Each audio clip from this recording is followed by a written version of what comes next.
Hello दोस्तों, Sandeep Sharma tax solution के YouTube channel पर आप सभी का स्वागत है। मैं संदीप शर्मा आज आपके लिए लाया हूं एक नई वीडियो।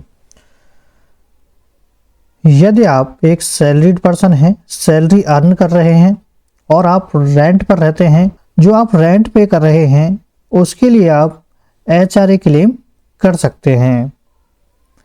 आप HRA कितना क्लेम कर सकते हैं, HRA की क्या कैलकुलेशन होती है, आज हम सारी बात जानेंगे इस वीडियो में। तो चलिए शुरू करते हैं। जैसे कि मैंने यहाँ पर ओपन कर लिया है हाउस रेंट अलाउंस, जिसे हम HRA बोलते हैं। If you are a salaried individual, यदि आप एक सैलरीड इंडिविजुअल हैं, you can claim house rent allowance HRA to meet your rented accommodation related expense. आप अपने रेंटेड एकोमोडेशन से रिलेटेड एक्सपेंस के लिए HRA क्लेम कर सकते हैं। Salaried individuals who live in a rented house can claim this exemption.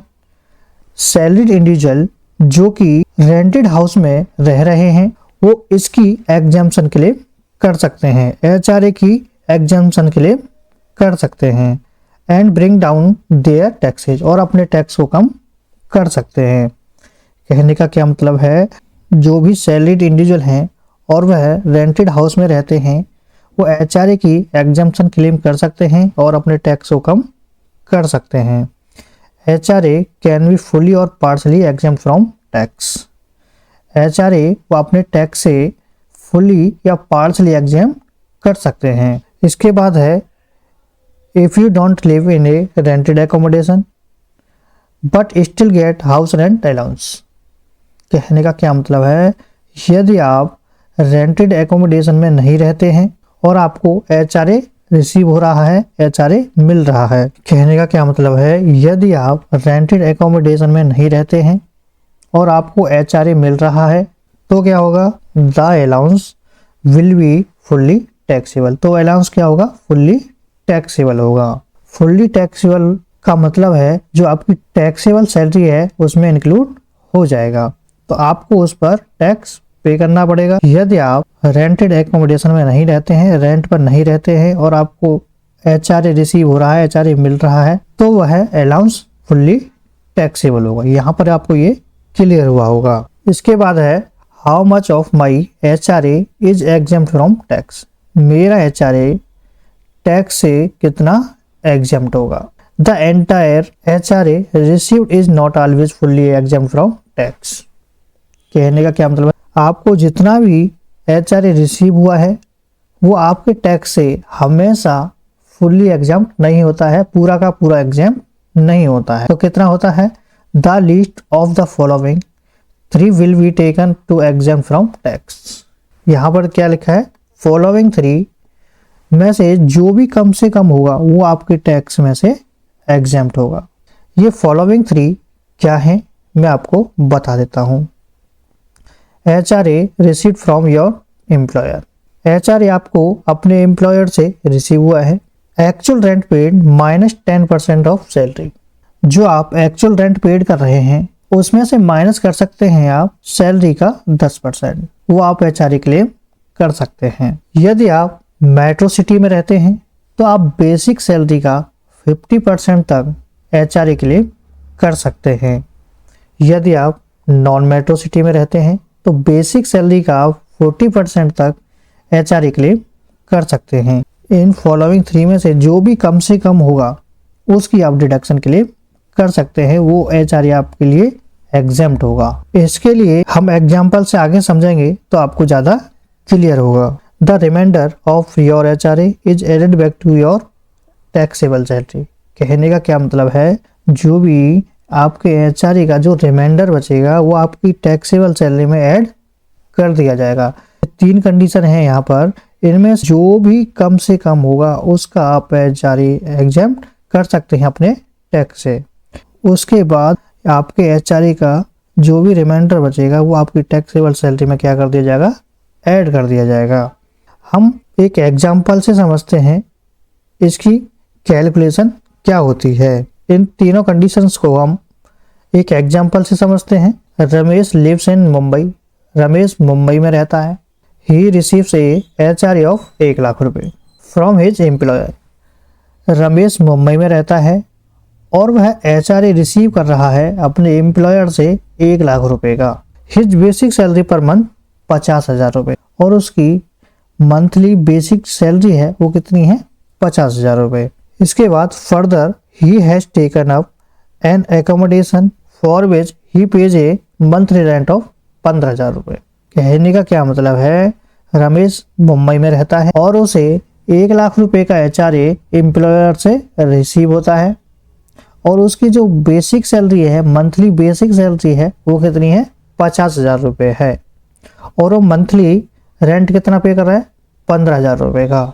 Ramesh metro city में रहता है, मुंबई एक मेट्रो सिटी है। तो इस एग्जाम्पल के लिए मैं आपको एक कैलकुलेशन से समझाता हूँ कि रमेश मेट्रो सिटी में रहता है और 15,000 रुपए का मंथली रेंट पे कर रहा है और उसकी जो बेसिक सैलरी है वो 50,000 रुपए है और उसे HRA उसके एम्प्लॉयर से 1 लाख रुपए का रिसीव हुआ है। तो इन 3 कंडीशंस के हिसाब से रमेश कितना HRA एग्जेम्प्ट कर पाएगा अपने टैक्स में से। तो मैं आपको इसकी कैलकुलेशन आगे दिखा देता हूँ। यहाँ पर देखेंगे actual HRA received from employer. जो रमेश को उसके एम्प्लॉयर से HRA रिसीव हुआ है वो कितना है 1 लाख रुपए।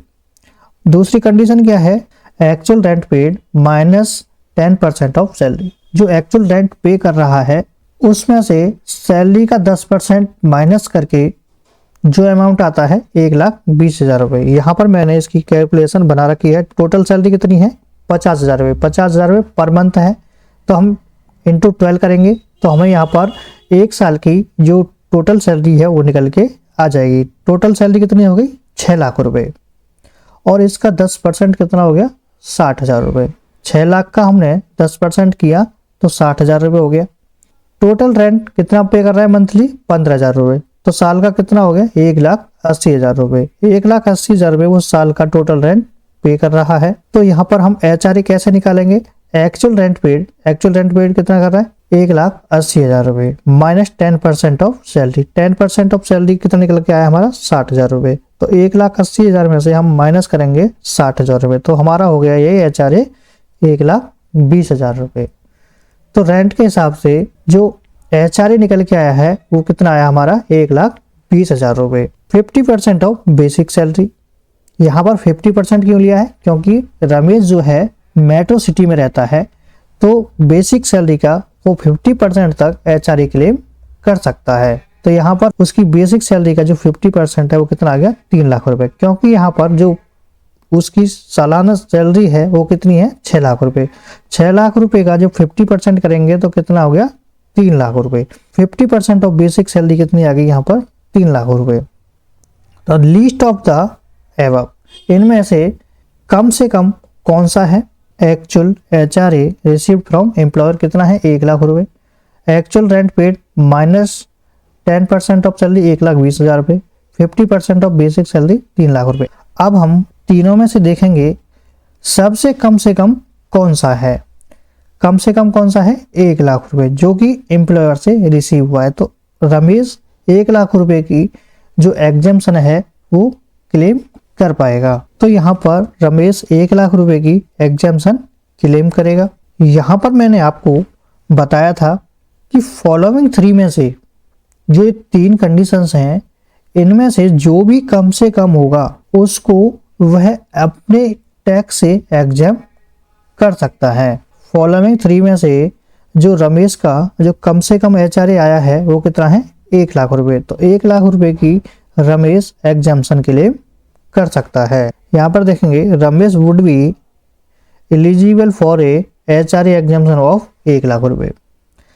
तो रमेश 1 लाख रुपए की HRA की एग्जेम्पशन के लिए क्या है एलिजिबल है। तो यहाँ पर जो रमेश को कितनी एग्जेम्पशन मिलेगी HRA की 1 लाख रुपए की। 1 लाख रुपए की HRA की एग्जेम्पशन के लिए रमेश एलिजिबल होगा। अब आपको समझ आया होगा, यदि आप एक सैलरीड इंडिविजुअल हैं और आप रेंट पर रहते हैं तो आप जो रेंट पे कर रहे हैं उसके लिए आप HRA कितना क्लेम कर सकते हैं। आप मेट्रो सिटी में रहते हैं तो आपको कितना HRA क्लेम करना है, नॉन मेट्रो सिटी में रहते हैं तो आपको कितना HRA क्लेम करना है। यदि आपको एम्प्लॉयर से HRA रिसीव हुआ है तो आपको यहाँ पर ये कैलकुलेशन करके देखना है कि जो भी आपका कम से कम होगा वो आपको यहाँ पर HRA क्लेम करना है। मुझे आशा है ये वीडियो आपको अच्छी लगी होगी। यदि वीडियो अच्छी लगी है तो वीडियो को ज़्यादा से ज़्यादा लाइक करें, शेयर करें और हमारे चैनल को सब्सक्राइब कर लें। बेल के आइकन को दबाना ना भूलें, जिससे कि आने वाली वीडियो की नोटिफिकेशन आप तक टाइम टू टाइम पहुंचती रहे। चलिए इस वीडियो को यहीं एंड करते हैं, मिलते हैं नेक्स्ट वीडियो के साथ। Thank you for watching.